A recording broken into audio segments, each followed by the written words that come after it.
Oke, selamat jumpa saudara-saudari yang terkasih dalam Tuhan.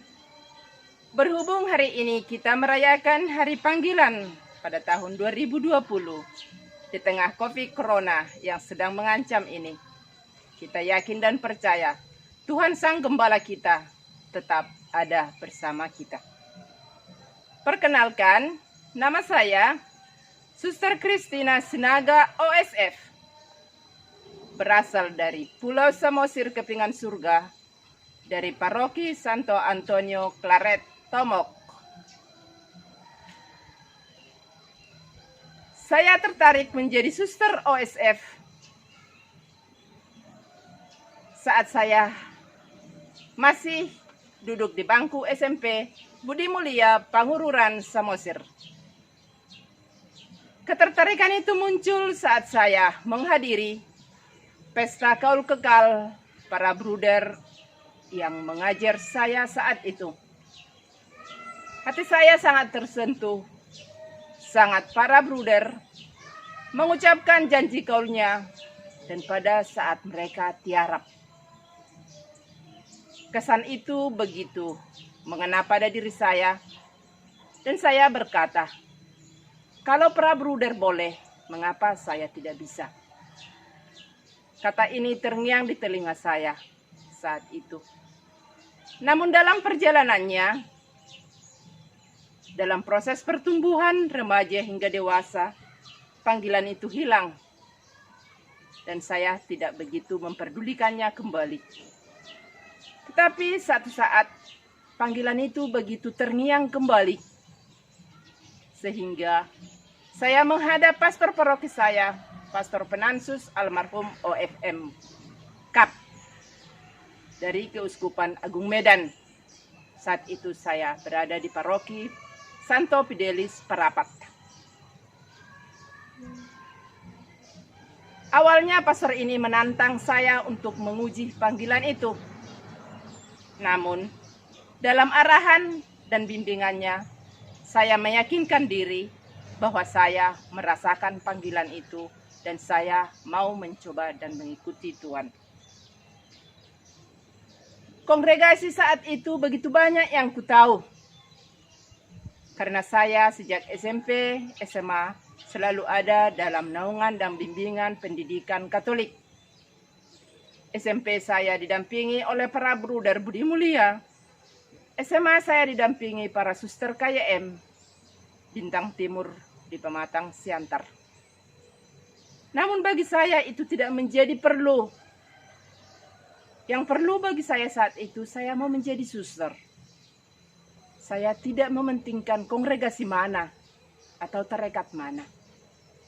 Maka saat saya diarahkan oleh pastor parokiku, apakah kau bersedia ke Padang Sidempuan?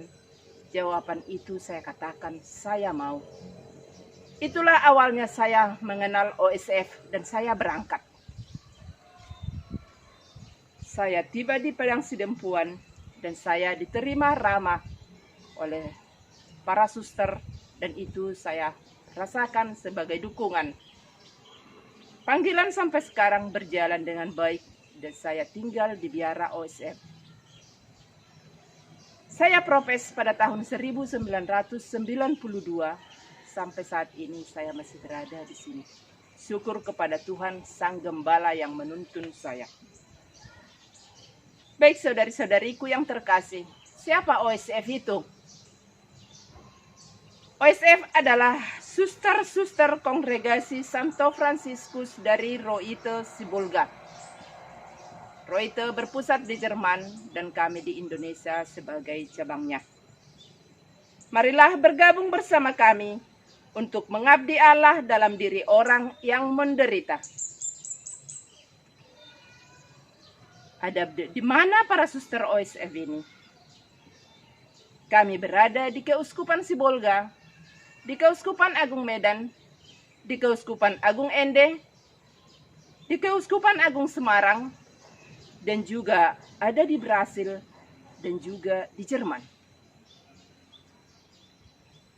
Apa syarat-syarat yang menjadi pengikut Tuhan melalui tarekat ini?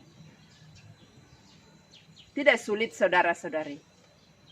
hati terbuka, keinginan dan kemauan mengabdi Tuhan ada. Tentu ada persyaratan formalnya, sehat jasmani dan rohani, minimal sudah dipermandikan menjadi seorang Katolik selama 2 tahun, minimal lulus tamatan SMA sederajat, dan memenuhi surat-surat tertentu. Antara lain, akte kelahiran, surat permandian dan krisma, surat keterangan dari pastor paroki setempat dari mana kita berada, surat persetujuan dari orang tua untuk masuk biarat, dan juga membawa ijazah asli lengkap. Tahap-tahapnya menjalani masa aspiran selama 6 bulan, masa postulan 1 tahun, masa novisiat 2 tahun, masa juniorat selama 5 tahun. Apa saja yang dikerjakan para suster OSF? Banyak saudara-saudariku. Merawat dan melayani orang sakit, yaitu di klinik dan rumah sakit. Mengajar di sekolah-sekolah. Merawat bayi yatim piatu dan anak-anak kinderdok di panti asuhan. Inilah para suster, di mana kita bisa mengabdi Allah secara nyata di zaman kita sekarang ini. Tuhan Sang Gembala selalu ada beserta kita. Mari kita mengenal dan mendengarkan suaranya, agar kita dapat hidup yang berlimpah sesuai yang dikatakannya. Terima kasih. Tuhan memanggil saudari, silakan datanglah ke OSF. Terima kasih.